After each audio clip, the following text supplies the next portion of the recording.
जय माता की, जय गुरुवर की, वंदे मातरम। मित्रों, आज मैं परमहंस योगीराज शक्ति पुत्र जी महाराज, जो कि इस युग के युग चेतना पुरुष हैं, जिनके दर्शन मात्र से व्यक्ति के जीवन की दिशा धारा बदल जाती है, जिन्होंने भगवती मानव कल्याण संगठन, पंच ज्योति शक्ति तीर्थ और भारतीय शक्ति चेतना पार्टी की स्थापना की है। ये तीनों धाराएं भारत को विश्वगुरु बनाएंगी।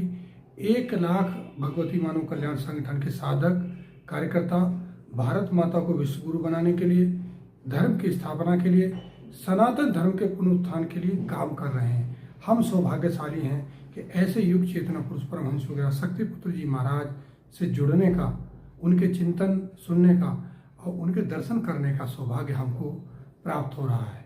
माँ भगवती हमारी इष्ट हैं। माँ भगवती 33 करोड़ देवी देवताओं की जननी है। अनंत ब्रह्मांडों की रचना माँ भगवती ने की है।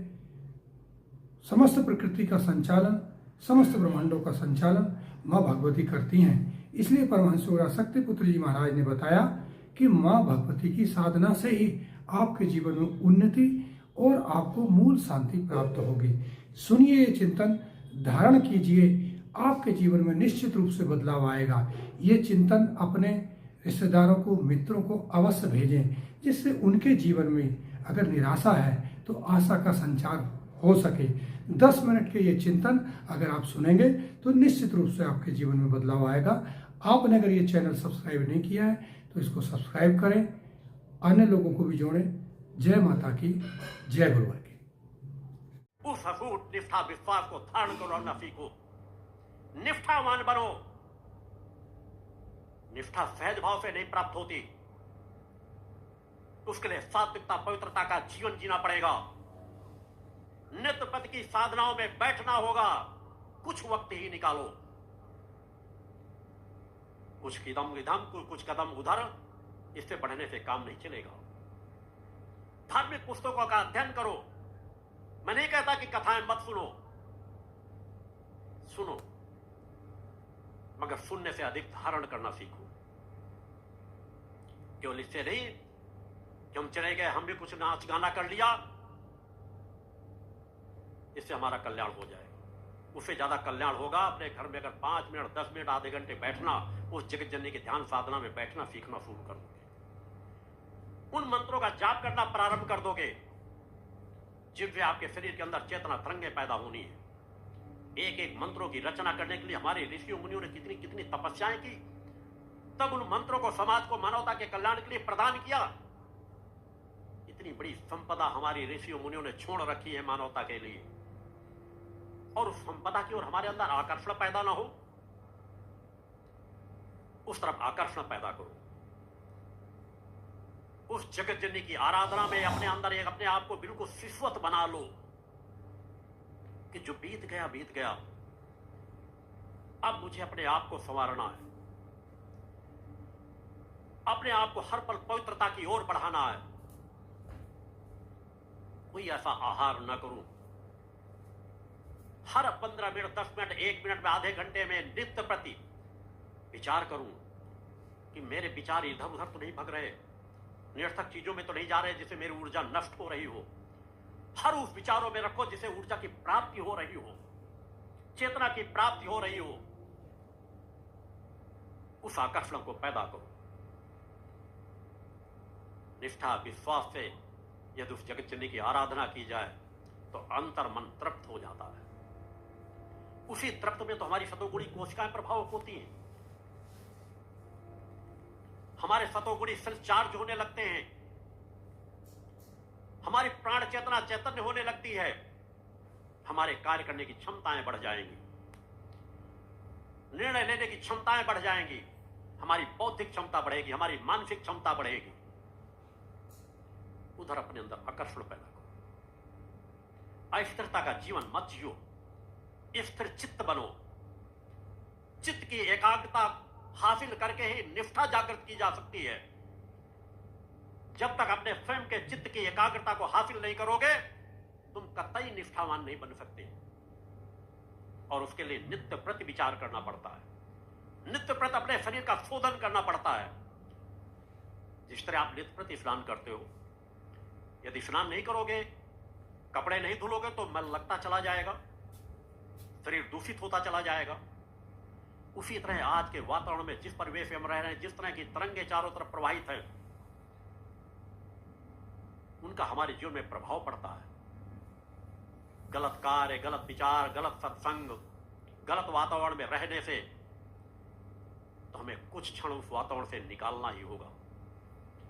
शांत चित्त बैठ करके उस जगत जननी की आराधना के लिए, उस जगत जननी की भक्ति के लिए, कि हम उस जगत जननी की वंदना कर सके, उस जगत जननी की स्तुति कर सके, उस जगत जननी की आरती कर सके, अपने मन को एकाग्र कर सके कुछ क्षणों। अधिकतर लोग कहते हैं कि हमें आलस लगने लगता है जब पूजा पाठ में बैठते हैं। धीरे धीरे ये क्रम तो और बढ़ता चला जाएगा अगर आप अभी अपनी सजग हो पाओगे। जिस दिन तुम्हारी प्रीत उस जगत जननी के प्रति पैदा हो जाएगी, गुरु सत्ता के प्रति पैदा हो जाएगी, तो जिन क्षणों पर आप पूजन स्थान में बैठोगे तुम्हें अलग एक चेतना की प्राप्ति होगी। वह प्रीति हासिल करो, अटूट प्रीति, अटूट निष्ठा विश्वास। और जिस स्थान पर अटूट निष्ठा विश्वास हो जाता है वहां चेतना तरंगे और प्रभाव होने लगती है। जब पूजन स्थान में बैठो तो अपने आप को सबसे बड़ा सौभाग्यशाली मानो कि इसमें धरती का सौभाग्यशाली हूं कि ये क्षण मुझे प्राप्त हो रहे हैं। कुछ क्षण मुझे अपनी जननी की साधना करने का मौका मिल रहा है, उसी जगत जननी की कृपा से इन क्षणों को मैं सार्थक बना लूं। इन क्षणों पर अनेकों लोग गलत रास्तों में होंगे, गलत चिंतनों में होंगे, विचारों में होंगे, गलत आहार कर रहे होंगे, गलत व्यवहार कर रहे होंगे, मगर उस जगत जननी ने मुझ पर कृपा की है कि मुझे उनके चरणों पर बैठने का सौभाग्य प्राप्त हो रहा है।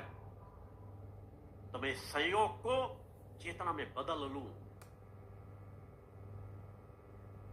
आलसपूर्ण तरीके चेतन बैठा करो और सजग हो करके हर पुन भावों के धरातल में अपने आप को रख करके फर्ज अदाई रही कि तुम्हारी पूजा भी फर्ज अदाई बन जाती है। एक बार जगे पूजन बैठे, इतनी पूजा करना, इतनी आरती करना, इतने मंत्र जाप करना, प्रीतिपूर्ण भक्ति, निष्ठा विश्वास से भरी हुई भक्ति, हर पल अपने सौभाग्य को सराहते हुए भक्ति। फिर देखो कैसे चेतना की प्राप्ति नहीं होती। तुम्हें किसी दूसरे को सुनाने की आवश्यकता नहीं है। ये मत सोचो कि गुरु सत्ता हमारी प्रार्थना को सुन रहे होंगे कि नहीं, परम सत्ता हमारी प्रार्थना को सुन रही होगी कि नहीं। अरे वह तो तुम्हारे अंदर भी बैठी हुई है। तुम्हारी आत्मा, ये तीनों कड़ियां एक हैं। और अगर तुम अपने आप को नहीं सुना पा रहे हो तो फिर तुम्हारी कोई मदद नहीं कर सकता। अगर तुम्हें अपने आप पर ही विश्वास नहीं है, तुम्हारे सोचने, समझने, मानसिक चिंतन करने तक को प्रभाव को परम सत्ता सुनती है, गुरु सत्ता सुनती है, तुम्हारी आत्मा सुनती है, और वैसे तुम्हारा शरीर कार्य करने लग जाता है। जरा सोचो कितनी क्षमताएं भरी हुई है तुम्हारे शरीर के अंदर। अरबों खरबों की संपत्ति तुम्हारे सामने, हीरे जवाहरात बिखरे पड़े हों, जब तक लोभ प्रवृत्ति अपने अंदर पैदा नहीं करोगे उससे एक टुकड़ा भी नहीं उठा पाओगे। लालच पैदा होगा, लोभ पैदा होगा तो उसे हासिल करोगे।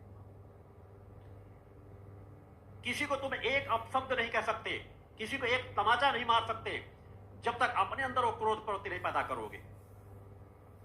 वासना का एक कदम आगे नहीं बढ़ा सकते जब तक तुम अपने अंदर वासना के भावों को नहीं धारण करोगे। और इन विचारों को धारण करते हैं तुम लोभी बन जाते हो, क्रोधी बन जाते हो, विकारी बन जाते हो, और वैसा ही शरीर तुम्हारा कार्य करना प्रारंभ कर देता है। तो उस वेग को तुम रोक नहीं पाते। यही शरीर तो तुम्हारा कार्य करता है।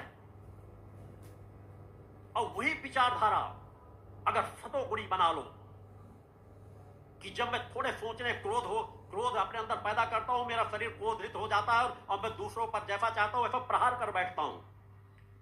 तो मैं अगर अपने अंदर सतोगुणी प्रवृत्ति ले लूं, अपने अंदर ममता, दया, प्रेम, करुणा, वात्सल, उस मां के गुणों को धारण करना प्रारंभ कर दूं, तो मैं सत्य के नजदीक बढ़ जाऊंगा। और सत्य में ही शक्ति छिपी हुई है, और शक्ति में ही शांति छिपी हुई है। अंगूर न मिले तो खट्टे हैं, यह विचारधारा कर्महीन लोग कहते हैं। अंगूर हो फिर न खाने की इच्छा पड़े, उसे तो माना जा सकता है।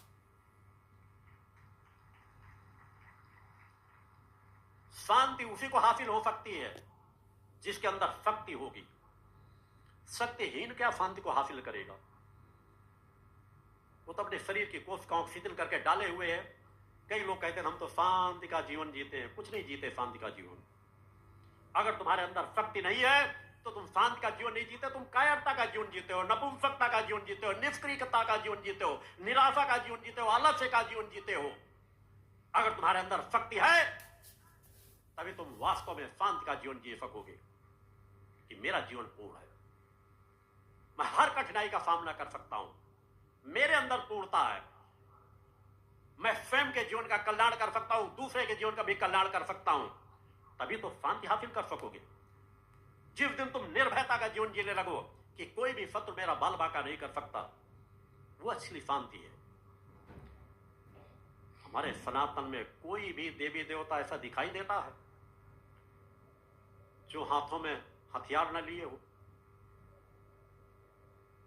जिसने असुरों का संहार न किया हो?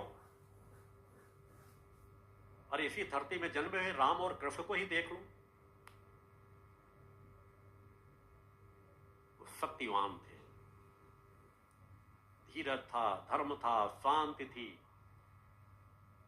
मगर शक्ति से भरपूर थे,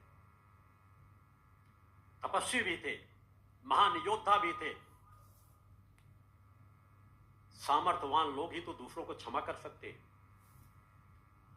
शक्तिवान लोग ही अधर्मी अन्यायों पर अंकुश लगा सकते। तो अपने अंदर की शक्तियों को जगाना प्रारंभ करो। यही तो सच्ची भक्ति है, यही तो सच्चा ज्ञान है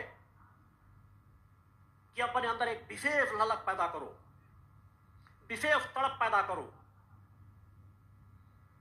हर अच्छे पर्वों का उपयोग करो,